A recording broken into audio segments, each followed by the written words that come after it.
The year is 1800, and the most dangerous army in Europe has just vanished. Not destroyed, not retreated, vanished.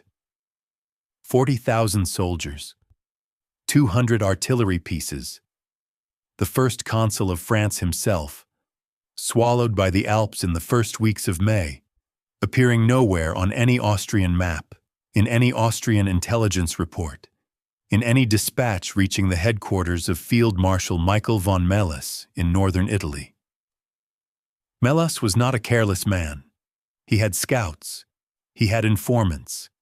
He had 30 years of military experience and an army that had just spent the better part of a year systematically retaking every city, every fortress, every river crossing in northern Italy that France had won. He was, by any rational accounting, winning. The war was nearly over. He had no idea what was coming, because Napoleon Bonaparte had just done something that no general in living memory had attempted, and he had done it by feeding the Austrian intelligence network exactly the information he wanted them to believe. The maps were wrong. The routes were wrong. The timetable was wrong. And by the time the Austrians understood what had happened, 60,000 French soldiers were standing between Melas and everything he needed to survive. Stay with me. What happens next will determine who controls Europe for the next 15 years, and explain why the greatest military deception of the Napoleonic era began not on a battlefield, but at a writing desk in Paris. To understand why the Alps crossing was extraordinary, you have to understand how badly France needed it to work. The French Revolution had promised to remake the world, and for a brief, extraordinary window in the mid-1790s it had. The armies of the Republic, poorly equipped, poorly fed, burning with something that drilled armies simply could not match, had torn through every coalition Europe threw at them. Italy fell. The Netherlands fell. Spain signed a humiliating peace. The Austrian Habsburgs, the oldest ruling dynasty on the continent, were forced to the table at Campo Formio in 1797 and stripped of territory they had held for generations. That was the high water mark. Then the tide reversed. The Directory, the five-man council governing France after the Revolution's most violent phase, was corrupt, exhausted, and strategically paralyzed. The armies that had conquered in the name of liberty began to dissolve under mismanagement and unpaid wages. And in 1799, the Second Coalition, Austria and Russia coordinating for the first time with real purpose, went to work undoing everything France had built. In northern Italy, a theater France had treated as a showcase of revolutionary military power, the Austro-Russian forces under Field Marshal Alexander Suvorov conducted one of the most ruthless reversals in modern military history. City by city, battle by battle, the French were driven back. Mantua fell. Milan was retaken. The Cisalpine Republic, Napoleon's own creation from his 1796 to 97 Italian campaign, was dismantled. By the end of 1799, France retained almost nothing south of the Alps. The political consequence of this military collapse was immediate and complete. In November 1799, Napoleon Bonaparte, 30 years old, recently returned from Egypt, where his army was stranded by the British Navy, executed the coup of 18 Brumaire, and seized control of France. He named himself First Consul, technically one of three, practically the only one that mattered. But power seized in a coup is not the same as power earned. The men who had supported his takeover expected results. The people of France were exhausted by a decade of war and revolutionary chaos.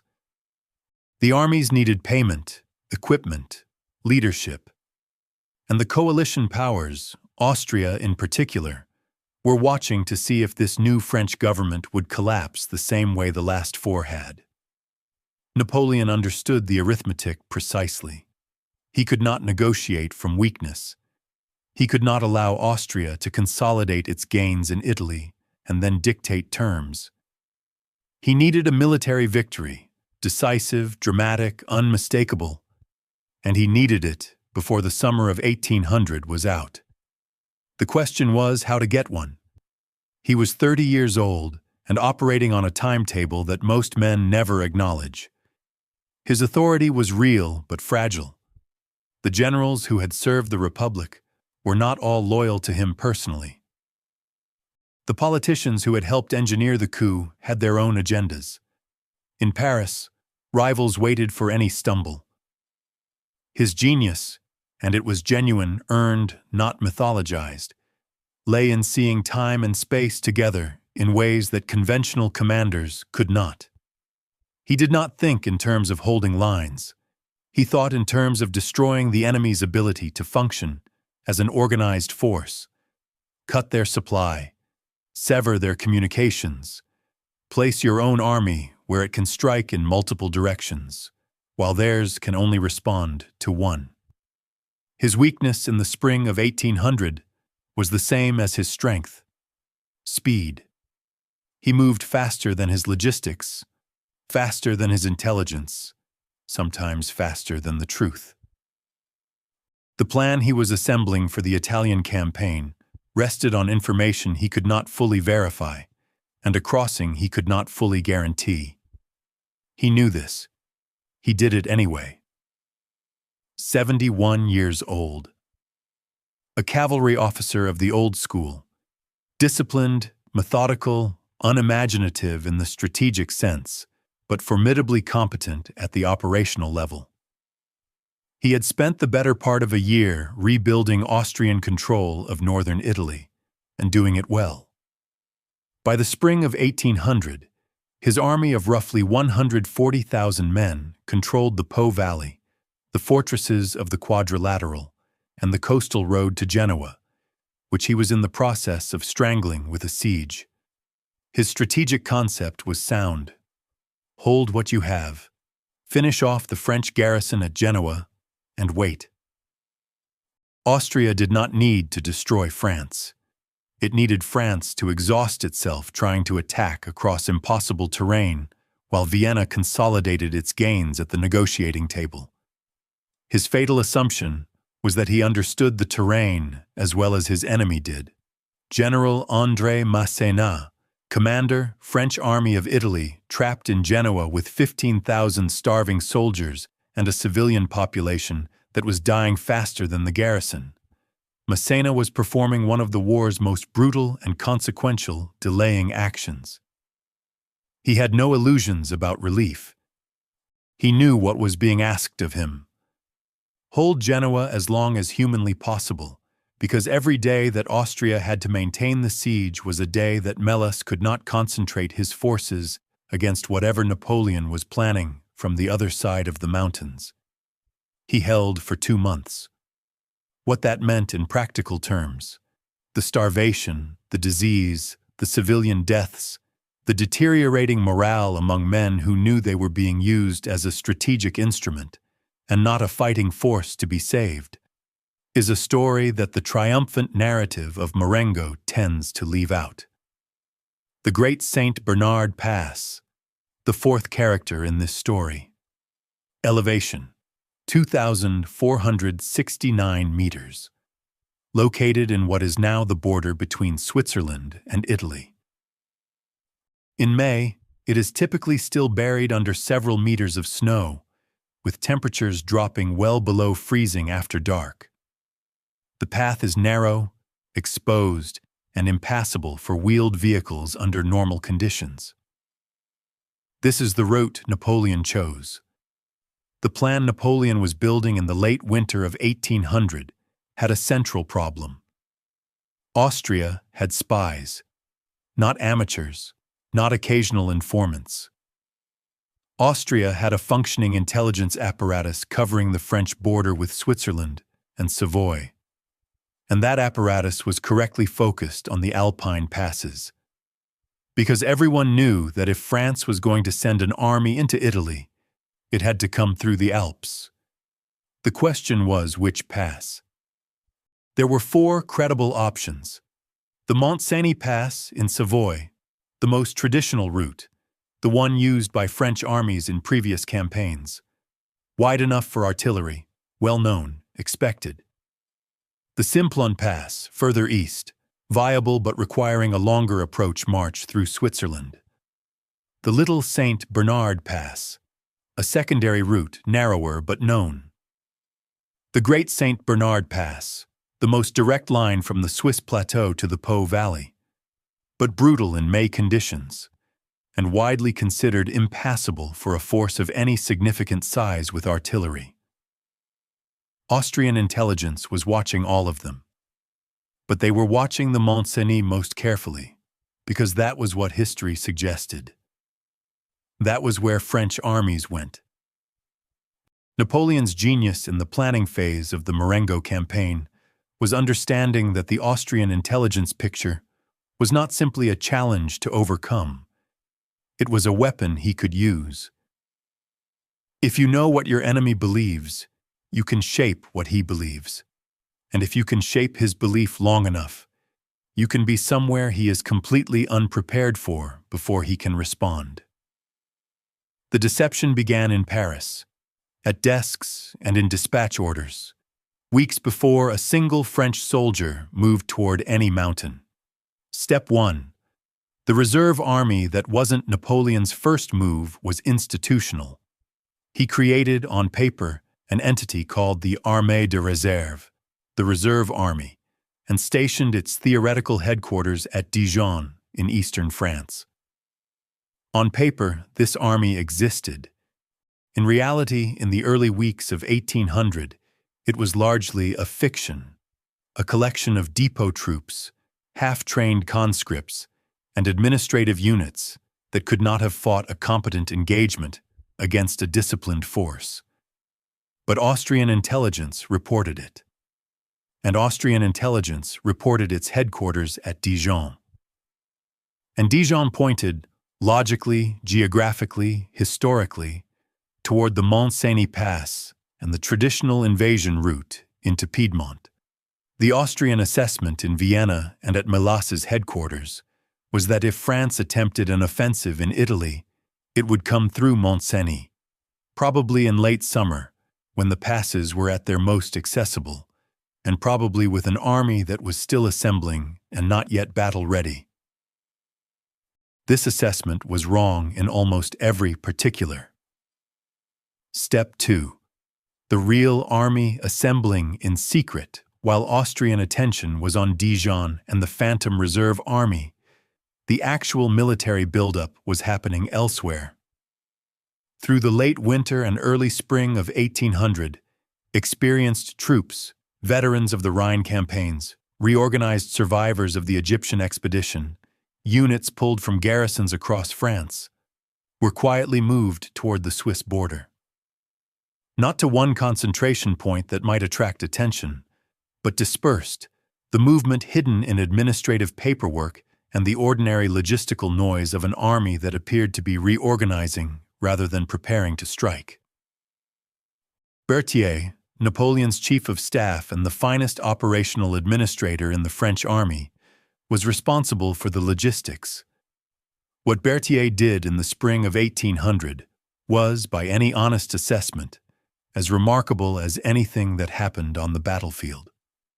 He coordinated the movement of 40,000 men, horses, and equipment across hundreds of kilometers of French territory without generating the kind of concentrated movement that Austrian scouts would recognize as offensive preparation. The army that would cross the Alps was assembled not as an army, but as a series of separate columns that only became an army when they converged on the other side of the mountains. Step 3. The route intelligence was designed to contradict. Here is where the map question becomes central. Napoleon's engineers, the Corps du Génie, had conducted their own survey of Alpine route conditions in early 1800. Their reports were classified at the highest level. What those reports showed was that the Great St. Bernard Pass, while brutal, was not impassable for a disciplined force willing to accept extreme hardship.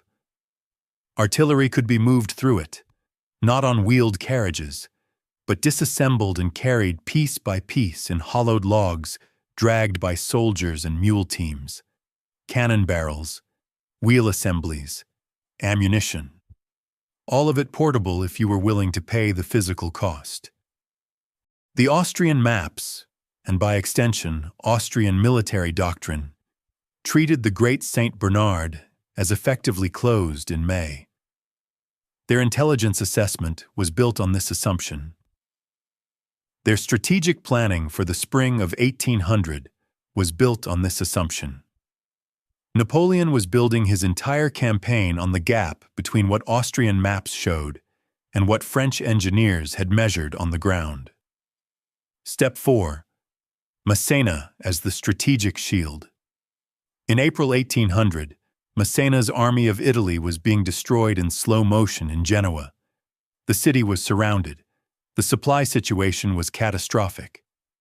And Melas, correctly assessing Massena as finished, was committing the bulk of his forces to the siege, comfortable in the knowledge that the French force in Italy was neutralizing itself. What Melas did not know was that this was, from Napoleon's perspective, precisely the desired outcome.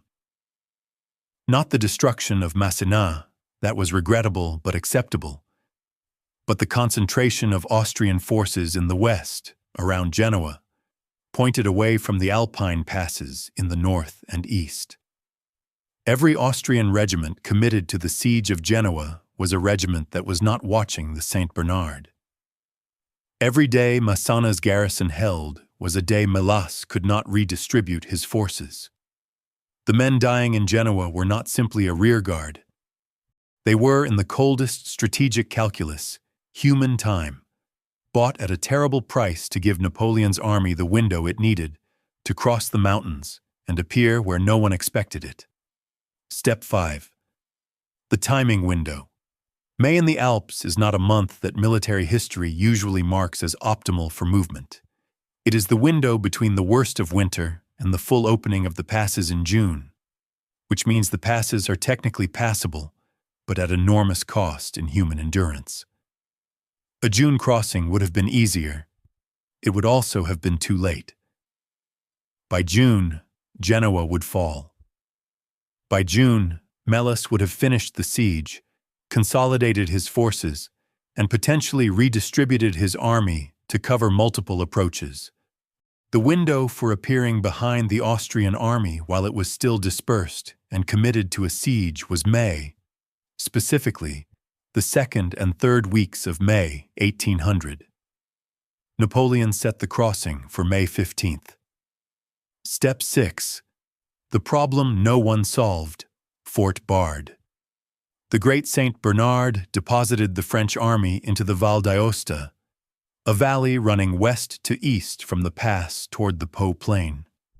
To exit the valley and reach the plains where the campaign would be decided, the army had to pass through a narrow defile near the village of Bard, where the Austrians had maintained a small fort, Fort Bard. On paper, Fort Bard was a minor obstacle, a small garrison, a fort that hadn't been modernized. In practice, it became 10 days that nearly destroyed the entire operational concept. The fort sat on a rock outcropping that completely dominated the valley road. Its guns could fire directly down the only route of advance. The French could not go around it. The valley walls were essentially sheer. They could not ignore it and leave an armed Austrian garrison across their only supply and retreat line. They had to reduce it. And reducing it cost them the one thing Napoleon could not get back: time. The decision to use the St. Bernard, at all military historians have argued for 2 centuries about whether this was calculated genius or something closer to organized recklessness. The honest answer is that it was both, and that the distinction matters less than the underlying logic. Napoleon was not choosing the St. Bernard because it was easy. He was choosing it precisely because it was hard, because hardness was a form of protection. The Austrians were not defending it seriously because they did not believe anyone would use it seriously. Their entire defensive architecture was built on the assumption that rational commanders used rational routes. Napoleon's bet was that the irrational route, executed with sufficient planning, would be more rational than any option the Austrians could respond to in time. He was right. But the margin was narrower than the legend acknowledges. The decision to split the reserve army, to prevent any single concentration of French troops from being detected and reported before the crossing began. Napoleon divided his forces into multiple columns, approaching through different passes. The Little Saint Bernard, the Simplon, and the Mont Cenis receiving smaller forces, while the main column went through the Great Saint Bernard. This served the deception by creating multiple data points for Austrian scouts to try to interpret, none of which clearly indicated the weight of effort. The cost was coordination. Multiple columns converging on the same operational area needed to arrive in useful proximity to each other, and the terrain made communication between them extremely difficult. The decision not to wait for Fort Bard. When the army stalled at Fort Bard in mid-May, the pressure on Napoleon was intense. Every day at the fort was a day Melas was not under pressure. Every day at the fort was a day closer to Genoa's fall. The solution, characteristic, almost brutal in its practicality, was to bypass the fort for everything that could be bypassed. Infantry could move through the mountains above the fort on goat paths the Austrian garrison couldn't effectively cover. Cavalry horses could be led through. Artillery was the problem. The guns could not pass under fire. The French wrapped the cobblestones of the village road in straw and dung to muffle the sound of wheels, and moved the lighter artillery through at night. The heavier pieces waited, and the army moved, essentially splitting itself into the part that could proceed and the part that had to wait, accepting the reduction in firepower that meant while maintaining the operational momentum that everything depended on. On May 2, 1800, before a single French soldier had reached the Saint Bernard, Massena's situation in Genoa became effectively hopeless. The Austrian siege lines were solid. The food was gone. The garrison was eating horses, then rats, then almost nothing. Napoleon knew this. He knew Genoa was lost. What he needed was to close the trap on Melas before Melas realized it was closing. The trap's teeth were geography. The Po Valley, the flat, rich plain of northern Italy, where almost every significant city of the region sat, was accessible from the Alpine passes to the north.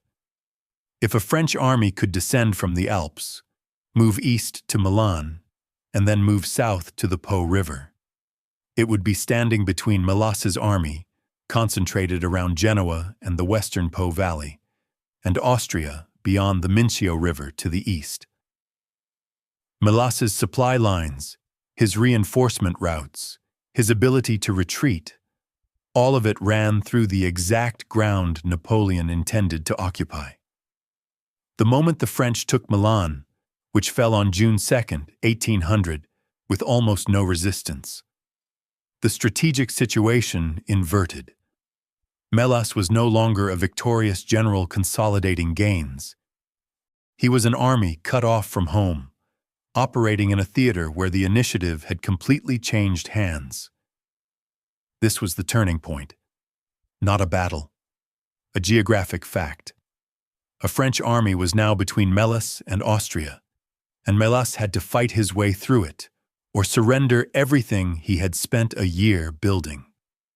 Genoa fell on June 4, 1800. The timing is almost unbearably close.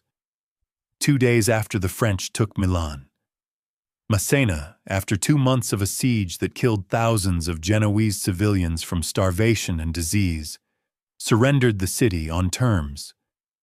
His garrison marched out with honors of war, which was Melas's way of ending the siege quickly so he could deal with the larger problem that had just appeared behind him. That larger problem: 40,000 French soldiers between him and everything he needed. Melas now faced a decision with no good options. He could attempt to force his way back toward Austria through the French-held corridor before Napoleon could concentrate his scattered columns. He could retreat south toward Genoa and the coast, where he might be resupplied by sea, but that meant abandoning his army's line of retreat. Or he could turn and fight, on ground of his choosing, before Napoleon's forces fully consolidated. He chose to fight. The battlefield he was moving toward, the one his army would reach on the morning of June 14th, was a flat, open plain near the town of Alessandria. It was called the Plain of Marengo. And on the morning that battle began, Napoleon's army was in the wrong place. Not because the intelligence had failed, because Napoleon had made a calculation about where Melas would be, and Melas had moved faster than expected. The French corps under Desire, one of Napoleon's best commanders, the man he would need most, was 11 miles south, chasing a phantom. Louis-Charles Vincent Leblanc de Saint-Hilaire's division and several other units were dispersed across a radius that made concentrating them a race against an Austrian army already in motion.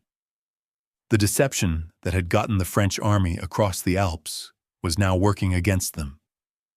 Napoleon had manipulated Austrian intelligence so effectively that he had, in some sense, also manipulated himself. He was so confident in his read of Melas's options that he had not kept his own forces concentrated for the possibility that Melas would move aggressively and early. The battle that decided the fate of northern Italy, and arguably the political future of France, was about to begin with the French army scattered and the Austrian army advancing in force. The Austrian attack began at 8 in the morning. Melas committed 30,000 men and 100 artillery pieces to an assault that hit the French lines with concentrated force. The French, with roughly 22,000 men in position and their heavy artillery still catching up from Fort Bard, were outnumbered and outgunned. The battle went, from the start, the way battles tend to go when one side has a fundamental numerical advantage and attacks with it. By 1 o'clock in the afternoon, the French right was broken. The center was being pushed back. Units that had fought hard since morning were beginning to dissolve at the edges. Victor's corps, which had borne the brunt of the initial assault, was effectively spent. The Austrian infantry was advancing steadily. The Austrian cavalry was cutting up the French flanks.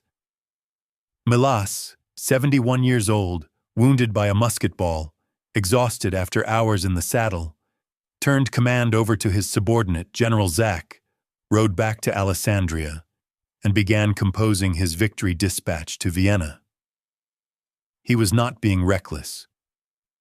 By every standard of his professional experience, by every precedent of how battles ended once one side had lost its right wing, its center was retreating, and its commander had no reserve. The battle was over. He had won. He had won. At 3 in the afternoon, Napoleon was writing orders for a fighting withdrawal. There are accounts, not all reliable, some clearly shaped by later mythologizing, that suggest he was pale, quiet, giving commands with the particular controlled tension of a man who understands that the options have narrowed to one. And then a courier arrived from the south. Desai had heard the guns. He had reversed his march without waiting for orders, moving his 6,000 men north at the double quick, and was now less than an hour away. The message he sent to Napoleon was brief. The battle, he said, is lost, but there is still time to win another. What happened in the next 2 hours was the thing that turned a battlefield defeat into a legend, and the legend into a political instrument, and the political instrument into an empire. Desai's division hit the advancing Austrian column at roughly 5 in the afternoon. The Austrians strung out in a ragged pursuit formation rather than a disciplined battle line. Because victorious armies pursue, and pursuing armies lose their cohesion, were struck by a force they had not seen and did not know was coming. At the moment of Desai's charge, General Marmont, Napoleon's artillery commander, one of the most important secondary figures of the campaign, brought a battery of 8 guns into point-blank range of the Austrian column and fired. 8 guns firing into a column of several thousand men at close range is not a tactical action. It is an event. The sound of it, the physical shock of it, the sight of several hundred men going down in the same instant. It breaks something in a formation that was advancing and confident, and suddenly has no frame for what is happening to it. The Austrian column stopped, recoiled, began to come apart at the edges. Kellerman, commanding the French cavalry, the 300 heavy horsemen who were almost all that Napoleon had mounted and concentrated at that moment, read the moment without being ordered. He charged into the flank of a formation already recoiling from Desai's infantry and Marmont's cannon. It collapsed. Not in the gradual way of armies under sustained pressure, but in the sudden catastrophic way that only happens when an army that believed it was winning is struck from an unexpected direction at the exact moment its discipline gives way. General Zach, the Austrian commander who had inherited Melas's victory, was captured personally. The Austrian rearguard dissolved. The army that had been pursuing a broken French force 2 hours earlier was now streaming back toward Alessandria in a rout. Desai did not see the victory. A musket ball struck him in the chest during the opening minutes of his charge. He died without knowing the battle had turned. The Convention of Alessandria was signed on June 15, 1800, one day after the battle. Austria agreed to an armistice covering all of northern Italy. Austrian forces were to withdraw behind the Mincio River, abandoning everything west of it, which meant giving up nearly everything gained in the previous year's campaign. The cities they had retaken, the fortresses of the Quadrilateral, the administrative structure of Austrian northern Italy, all of it suspended pending a final peace. Melas, the 71-year-old field marshal who had been writing his victory dispatch the previous afternoon, signed it in silence. The reversal was so complete, so rapid, that the news reaching Vienna was nearly incomprehensible to the men who received it. The previous report had said the battle was won. The next report said the army was retreating behind the Mincio. In Paris, the news produced something close to euphoria. The regime that had been fragile 3 months earlier, that had needed a victory to justify the coup that created it, had its victory, and not a modest one. A reversal so dramatic, so improbable, so perfectly timed that it seemed, to those inclined toward such interpretations, to have been designed rather than merely fought. That was, of course, the point. It had been designed. Not the battle itself.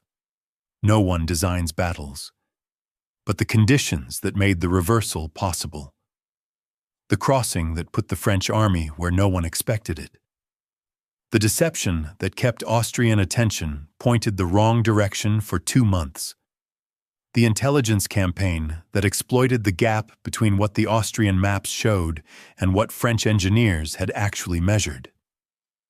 The immediate military result was converted into political reality by the Treaty of Luneville in February 1801, which formalized Austrian withdrawal from the left bank of the Rhine and recognized French dominance over the Italian peninsula. The Cisalpine Republic, Napoleon's creation from the 1796 campaign, dismantled by Austria in 1799, was reconstituted. But the campaign's deeper consequences went beyond territory. Internally, Marengo secured Napoleon's political position in France in a way that the coup of 18 Brumaire could not. A coup gives you power. A decisive victory against the most formidable land army in Europe gives you legitimacy. Within 18 months, Napoleon was named first consul for life. Within 4 years, he was emperor. The road from Marengo to Notre Dame Cathedral in December 1804, where Napoleon placed the crown on his own head, runs in a straight enough line that you can trace it. The deception architecture of the campaign, the Phantom Reserve Army at Dijon, the misdirection of Austrian intelligence, the choice of the Saint Bernard over the expected routes, established a template Napoleon would use again and again. Austerlitz in 1805 is, at its core, the same strategy. Appear where the enemy doesn't expect you, at a time they haven't planned for, and strike before their dispositions can adjust. The 1806 campaign against Prussia is built on the same logic. Jena Auerstedt is Marengo's grandchild. The Austrian military, absorbing the lesson of Marengo, began a long and painful process of institutional reform. They invested in intelligence. They revised their assumptions about Alpine routes. They started asking harder questions about how their maps were built and what they might be missing. It took them a decade. The Battle of Aspern-Essling in 1809, the first time Napoleon was stopped and forced back, was partly the product of an Austrian army that had learned from Marengo and Austerlitz and the bitter parade of defeats in between, not to assume that the enemy would behave as expected. For France, the Italian campaign of 1800 established something that would define the Napoleonic era's central tension, the gap between the reality of battle and the myth constructed around it. Marengo was nearly a catastrophe. The French position at 3 p.m. on June 14th was, by any honest accounting, one of imminent collapse. Napoleon came within a cavalry charge and a dead general of losing everything: the campaign, his political position, possibly France's course for the next generation. He knew it, and he spent years making sure posterity would not. The official accounts of the battle were rewritten multiple times.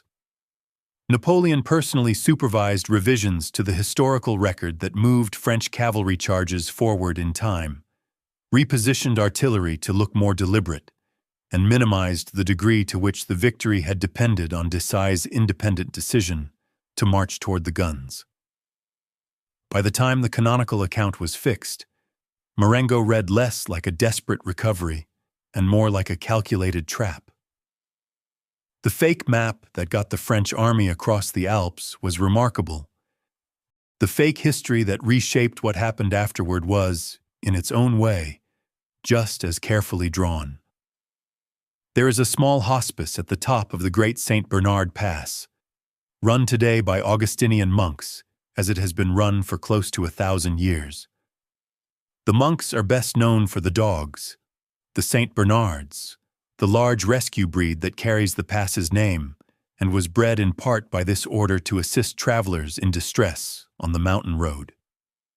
In the late spring of 1800, somewhere between 35,000 and 40,000 French soldiers passed through this hospice over the course of a few days.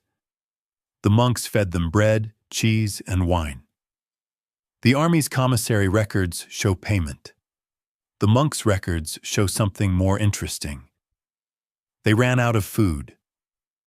The army that passed through was larger and moved faster than anything they had ever accommodated.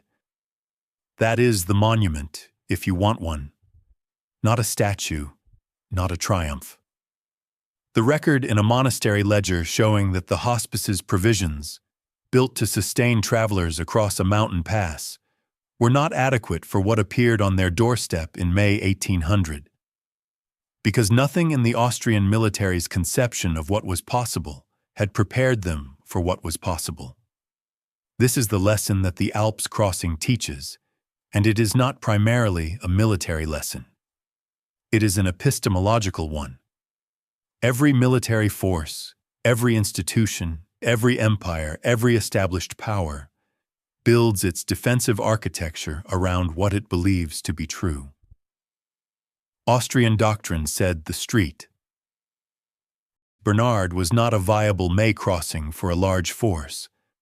Austrian maps reflected this. Austrian strategic planning depended on it. They were wrong about a single fact. That single fact unmade a year's worth of victories in an afternoon. The danger is never what your enemy can do in theory. The danger is what he can do that your maps say he cannot. Napoleon understood this. His entire career was built on the exploitation of the gap between what his enemies believed was possible and what his engineers had actually measured. He crossed the Alps not because he was reckless, but because he had checked, and the check had come back different from what conventional wisdom held. The map that helped him was not, in fact, fake. The map that failed was the one in Austrian headquarters, the one that showed a pass closed in May, drawn by men who had never actually tested the assumption. The deception was not that Napoleon misled the Austrians about his route. The deception was that the Austrians had already misled themselves. And by the time they understood what had happened, by the time the reports came in that French soldiers were descending into the Val d'Aosta, that Milan had been taken, that the army was where no map said it could be, there was nothing left to do but fight on ground they had not chosen, against an enemy that had been behind them before they knew the campaign had started. The hospice at the Great St. Bernard still stands. The monks are still there. The dogs still carry the name of the pass into the warmth of living rooms across the world, long after the empire that crossed it has dissolved into history. The mountains remain.